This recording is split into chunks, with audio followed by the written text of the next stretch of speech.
Shalom, giving all praises to the Heavenly Father, Yahweh, Bahasham, Yahweh Shai, Bahasham, Rachahakwadash. Double honors to the apostles, the bishops, and the elders at Great Millstone who rule well. Peace and salutations as always to the elect. All right, and we're going to watch prophecy, go into prophecy watch. All right, as the words of Yahweh Bashim Yahweh Shai, all right, become more and more clear, as it says in the book of Isaiah, the 55th chapter, and the 11th verse. So shall my words be, all right, that shall go forth out of my mouth. They shall not return unto me void, but they will accomplish, all right, all that I set out for the word to accomplish. All right, and when we go into the volume of the book, all right, in end time prophecy, all right, the kings of the earth will lead a great rebellion against the Most High, okay, trying to X out his plans, all right, to establish his son as the ruler of the earth, and his sons, which are the sons of God, the Israelites.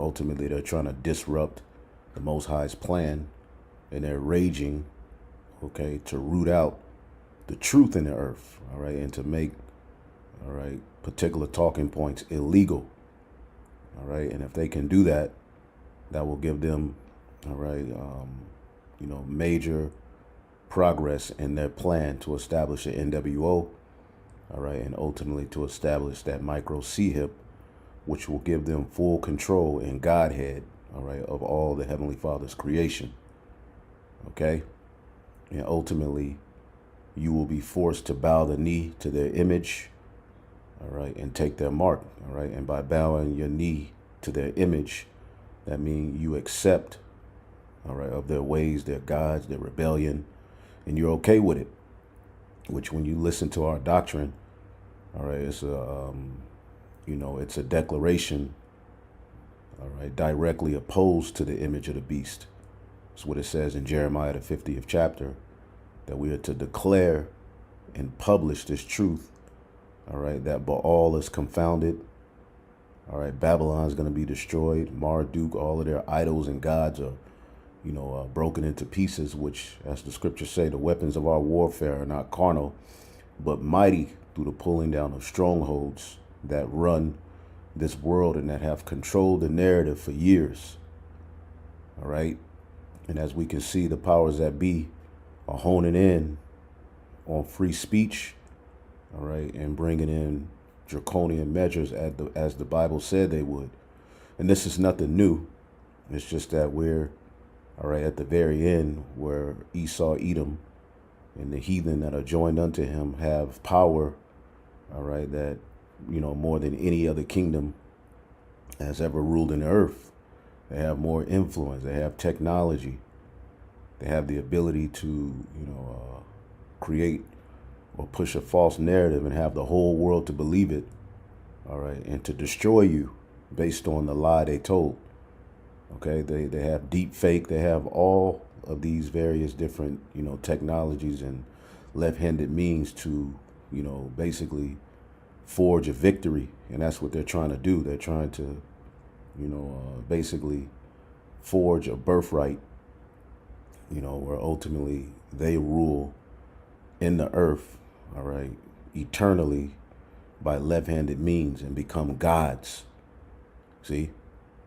And right now, all right, they're making moves to basically cut the truth out of the earth. Anything that's opposed to their plan, anything that exposes them, they're trying to root it out. Now, the Heavenly Father has allowed this truth, all right, and other platforms as well, all right, as the scriptures say, their own tongues will fall on themselves, to get out there, all right, and ultimately, this devil is being overcome, all right, by mere speech, you see, but he's, as the scriptures say, he's more subtle than any of the beasts of the field, you see, and we know that the Greeks, because this is the Greco-Roman Empire reincarnated, although we know Rome gave them their power seat, okay, the very head of this beast system is the Greeks.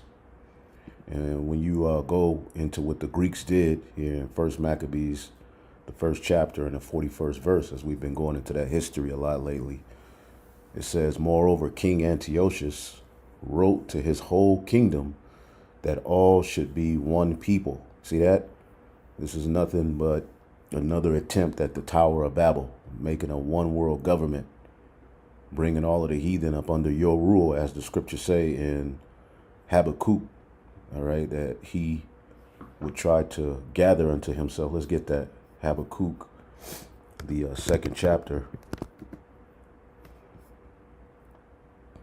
and the fifth verse. As a matter of fact, let's start at 4. It says, behold, his soul which is lifted up is not upright in him, but the just shall live by his faith. We're going to have to live by faith in these times. And this man is going to be operating in a very, very wicked manner. Yea, also because he transgresseth by wine, his philosophies, he is a proud man, neither keepeth at home. He's all over the world doing his evil.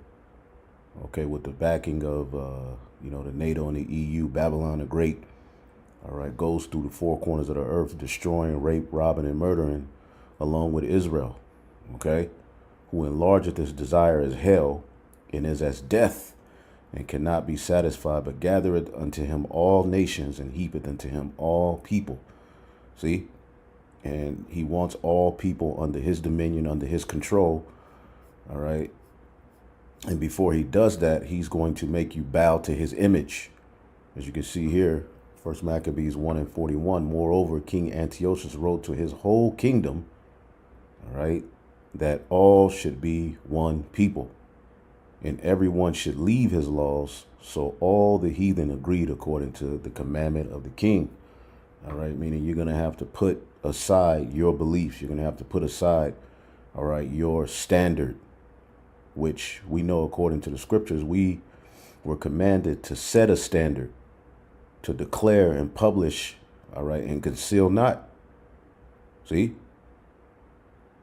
Yea, many also of the Israelites consented to his religion, and sacrificed unto idols, and profaned the Sabbath. For the king has sent letters by messengers unto Jerusalem and to the cities of Judah, that they should follow the strange laws of the land. And you see the strange laws of the land being implemented today. One recent is that juice. Okay. Others are you're not going to be able to have talking points against these weirdo activities we see being spread, even onto children. You're not going to be able to speak against particular things. All right. And when you go into the history, the Greeks also, okay, as we go into that history, speaking of Antiochus, and what the Greeks did, it says here, it says his plan to revenge involved the Jews of Alexandria. The king decreed that they were to be subjected to a registration, all right, that involved a poll tax. And this is what this is all about. All right. Taxing your ass, man, being able to, basically, by the time you get what you're owed, everything will be taken out. You see, they're doing that on one level, but once that MOTB is set up, as they say, you will own nothing and be happy. See, and they'll be able to basically track, trace your carbon footprint. All right, will be tied to your digital ID. All right, which you have access to. All of these things are back. But as you can see here, he set up a registration that involved a poll tax and reduction of status to the level of slaves. In addition, the registration included being branded with an ivy leaf shape, a symbol of the god Dionysus. Okay, the monarch also decreed through a letter that many Jews outside of Alexandria were to be delivered to the city in chains after undergoing forms of harsh treatment. Those who handed the Jews over to the authorities were given substantial monetary rewards. During the process of registering this large number of Jews, the second divine intervention in the story occurred. God made the writing materials used by scribes to run out, so the registration was impeded. So the Lord stepped in, but as you can see, they, when you go into the history of what was happening with the Greeks, they set up a system where you had to be branded, you see? And what we're telling you is that that very system is back today, okay, in the form of the charagma, okay, in the form of that charagma, man, okay, and we are here, all right, we are here where the devil himself is doing the same thing. This devil, all right, is basically telling you that you are going to have to put off, all right, your beliefs. And now they're telling you that the U.S. Constitution is a threat to their democracy. See that? The New York Times has gone full anti-American and declared that the U.S. Constitution represents a threat to American democracy. You know, their liberal policies where, you know, everybody should have, you know, a right to practice their, you know, their freakism. As long as it's freaky and anti-Messiah, you're good, all right? But if you're standing for righteousness, all right, ultimately you pose a threat to their democracy. See? And over the years, you've seen them push all of these perversions, all right? And it was just ridiculous. Now, all right, they're able to pass laws based upon these perversions. And if you have something against it, all right, you can be deemed a terrorist. All right. So here we go. All right. In a stunning admission, the New York Times has published an article titled "The Constitution is Sacred. Is it also dangerous?" So they're putting that out there. Freedom of speech. Now let's look at a few things that are given to you as rights within this whole Constitution, which the Constitution has really been done away with. If you look at how they've been operating, all right, but as we get deeper and deeper and closer to the NWO being established, okay, these things will, you know, the freedom of speech, as you see here, freedom of religion, all of that, all right, will be punishable by, you know, eventually death. Again, 2 horns like a lamb, but he spake as a dragon. We always get that. Salakia, in the book of Revelation, the 13th chapter. Okay. Revelation, the 13th chapter and 11th verse. And I beheld another beast coming up out of the earth.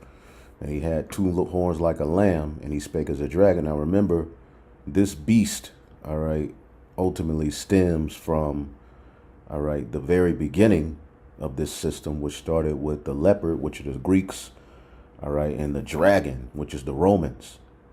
So the Greco-Roman Empire, all right, is back here today. All right. All you have to do is Google it, look it up at the customs that America follows, or even the Bill of Rights and all of these things. It's all an extension of that Greco-Roman system. Democracy itself, all right, comes from what? All right, Athens, Greece. Let's look it up. Okay.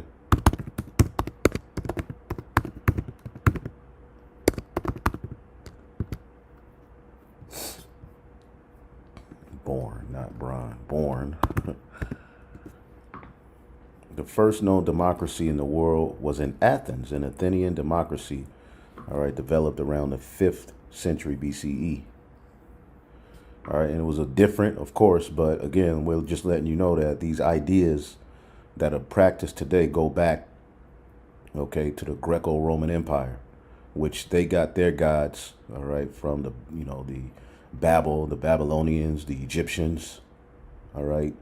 Remember the Greeks and the Romans, okay. The Greeks and the Romans, they studied Egyptian gods.